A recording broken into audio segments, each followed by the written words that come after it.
talking this overall conversation, even of Christian celebrityism and how that has become pervasive in American evangelicalism. I'm looking at the stat that you said, Chris. I have it written on my screen. 79% agree churches aren't rising to their responsibilities to train up the next generation of Christian leaders.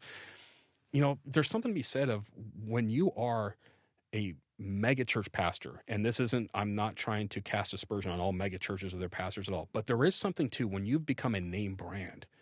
It is interesting that most name brand preachers and pastors, Christian celebrities, don't have a succession plan in place. It's almost like there's this unspoken belief that they're immortal. You can't mess the name brand because that's why people are there, right? So these pastors aren't passing the torch to younger generation. They're not motivated to train up new leaders because they're controlling the mothership, if you will. They're the name brand, and you take that image out, that branding image out.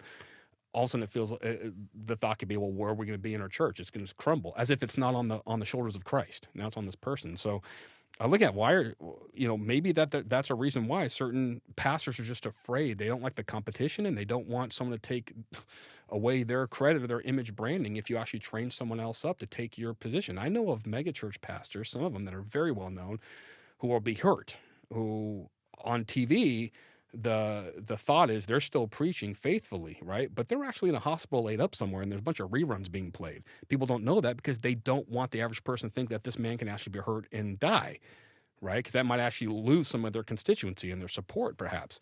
And so what comes with that, people aren't even praying for their pastor, for recovery, for their health, all these things, because they don't even know. It can get that bad if your image branding is to that extent.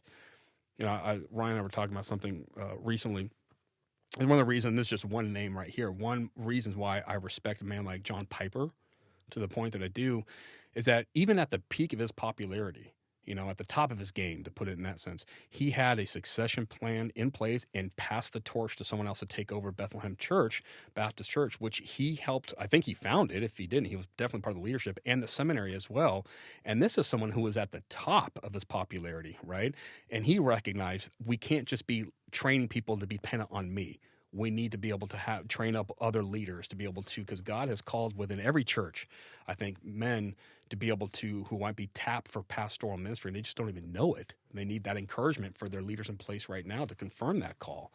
And he had seen that, and he's not the only one. Of course, there are other pastors who have done that, but it's generally not the case with some megachurch pastors. They want to hold the reins and hold it tightly and not let go until they're dead. And then a few years after they're gone, their church goes liberal. Their church there's all these infighting and factions that happen. It's pretty ugly what happens when you don't pass the torch and really look to train future leaders within your church. Yeah, as I was thinking about that statistic, 79% of churches agree that they're not rising to the responsibility to train up the next generation of Christian leaders. I think part of it, as we've talked about, is Christian celebrityism. I think the other part of it, too, just speaks to the reality that churches aren't being faithful. I think part of training up leaders is that the next generation is inspired because they see the generation before them moving the ball down the field. And if 70%, 79, I mean, I don't know what the demographic is for this, or this survey was, but if 79% of churches, or these churches pulled, aren't raising up the next generation of leaders, that probably means 79% of these churches aren't actually doing their job. Mm-hmm. Yeah. Because I think part of training leaders is that when you're moving the ball down the field, when you're preaching the gospel, when you're baptizing people, including them in the local church, when you're teaching them to obey everything that Jesus has commanded, the outflow of that is training leaders. Because as people are doing those things, you'll see men will start to pop up and say, hey, I want to lead, I want to do something for Christ. And so if that's not happening in your church, it might be because your church is not doing what God has called them to do.